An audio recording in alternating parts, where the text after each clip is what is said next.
Assalamualaikum warahmatullahi wabarakatuh. Kami kelompok 9 yang beranggotakan: pertama, Trisna Nurfadilah; kedua, Lantri Hasanah; ketiga, Tulu Atunadia; keempat, Nisa Ulia Rahma; dan kelima, Eliza Agustrianti akan membawakan materi mengenai perkembangan Islam di Nusantara. Materi pertama yaitu proses masuknya Islam di Indonesia yang terbagi menjadi 5 teori. Yang pertama, teori Arab. Teori yang menyatakan bahwa Barus adalah daerah pertama yang disinggahi pedagang-pedagang muslim. Yang kedua, teori Gujarat India. Para sarjana dari Belanda memegang teori bahwa asal-muasal Islam di Nusantara berasal dari anak benua India, Gujarat, dan Malabar. Yang ketiga yaitu teori Persia. Bukti yang diajukan oleh teori ini adalah ditemukan pengaruh Persia dalam kehidupan masyarakat pada abad ke-11. Yang keempat, teori Cina. Menurut teori ini, Islam datang ke Indonesia dibawa oleh pedagang-pedagang Muslim Cina melalui jalur perdagangan pada abad ke-7 sampai ke-8 Masehi. Yang kelima, teori Turki. Teori perkembangan ini diajukan oleh Martin van Bruinessen. Menurutnya, selain orang Arab dan Cina, orang Indonesia juga menerima Islam dari orang-orang Kurdi. Faktor yang mempengaruhi Islam di Indonesia. Pada tahap awal, saluran yang digunakan dalam proses Islamisasi adalah perdagangan. Yang kedua, ada perkawinan. Perkawinan ini lebih menguntungkan lagi apabila terjadi pada saudagar muslim dengan anak bangsawan atau raja. Yang ketiga, pendidikan. Proses Islamisasi di Indonesia juga dilakukan melalui media pendidikan. Para ulama banyak yang mendirikan pendidikan Islam berupa pesantren.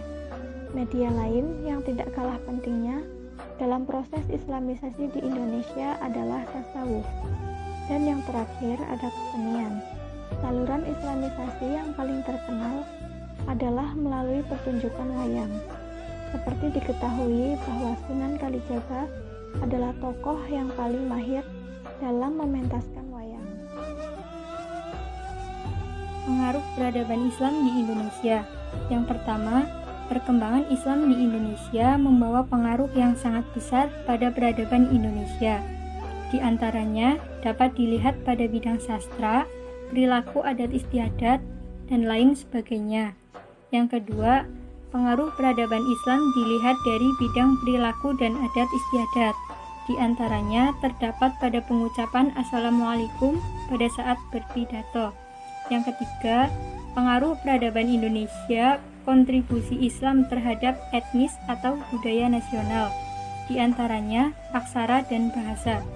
Penerimaan bahasa Melayu sebagai Liguna Franz dalam sosialisasi Islam.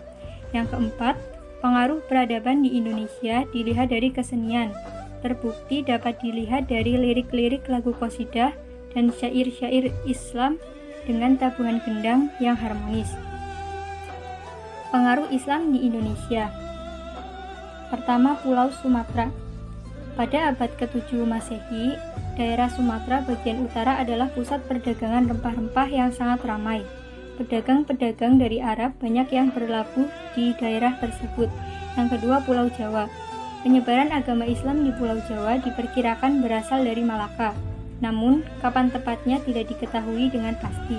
Bukti tertua tentang agama Islam di Pulau Jawa berasal dari batu nisan Fatimah binti Maimun di lereng Gresik yang berangka tahun 1082 Masehi.